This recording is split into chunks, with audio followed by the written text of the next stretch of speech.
Good evening, boys and girls. I am Queen Storyteller, and tonight I'm going to read you a bedtime story. So snuggle up with your favorite blankie and your favorite stuffed animal and enjoy the story. Malala's Magic Pencil, written by Malala Yousafzai, illustrated by Kara Scoet. Do you believe in magic?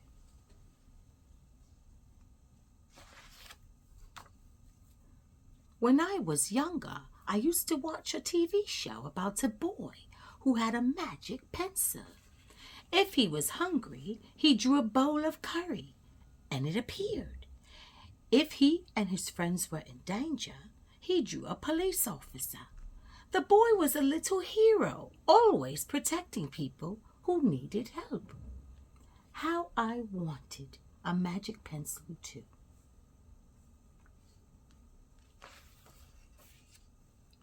If I had a magic pencil, I would use it to put a lock on my door so my brothers couldn't bother me, stop time so I could sleep an extra hour every morning, erase the smell of the trash dump near our house.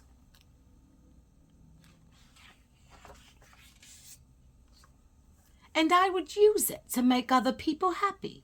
I would draw the most beautiful dresses in the world for my mother, the best buildings in the valley for my father, so he could open many schools where children would study for free, a proper ball so my brothers and I no longer had to play with an old sock stuffed with rubbish.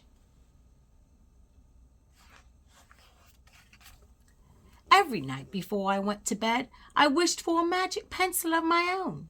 And every morning I would wake up and check my cupboard. But the magic pencil was never there. One day, I was throwing away potato peels and eggshells at the dump. I was wrinkling my nose, swatting away flies, and making sure I didn't step on anything dirty in my nice shoes, when I saw a girl about my age sorting trash into piles. Nearby, boys were fishing for metal scraps using magnets on strings.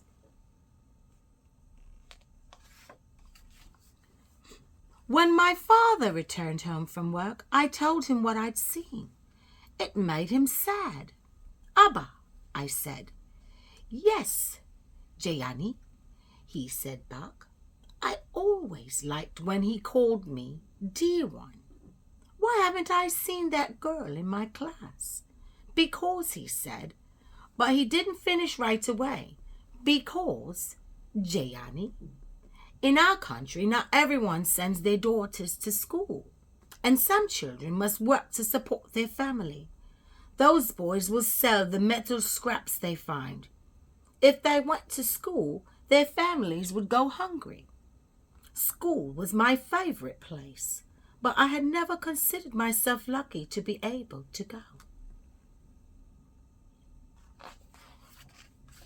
My father had always said, "Malala will live free as a bird."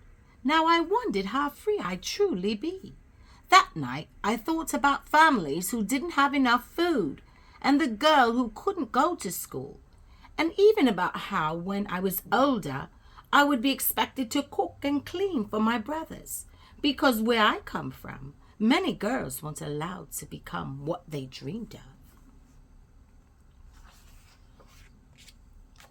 I knew then that if I had the magic pencil, I would use it to draw a better world, a peaceful world.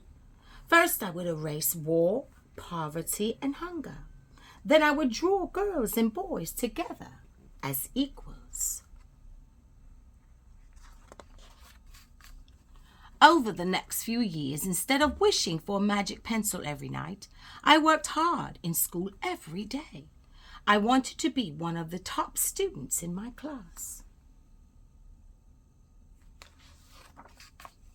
But soon, Powerful and dangerous men declared that girls were forbidden from attending school. They walked the streets of our city now. They carried weapons. One by one, girls stopped coming to school. Abba, where are all the students? They don't feel safe here anymore.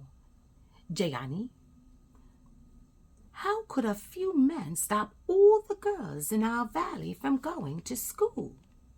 If more people knew what was happening to us, I thought they might help.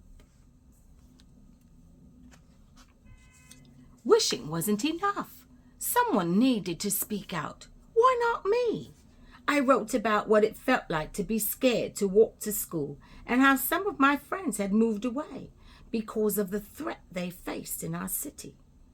I wrote about how much I loved school and how proud I was of my uniform. Once I started writing, I didn't stop. I wrote speeches and traveled around my country sharing my story.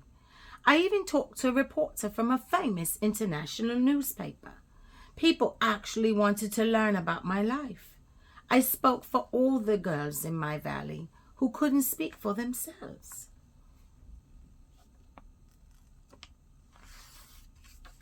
My voice became so powerful that the dangerous men tried to silence me, but they failed. And now my voice is louder than ever, louder because people have joined me, and together we make a chorus, standing up for what we believe in. We raise our voices for those in need, help people in danger, even if they are an ocean away. Think of the world as a family. Do you still believe in magic? I do. I wrote alone in my room, but people all over the world were reading my story. Millions now know it and help me spread my message of hope. I had at last found the magic I was looking for in my words and in my work. I am Malala. I've always wished I could make the world a more peaceful place, and every day I work to make my wish come true.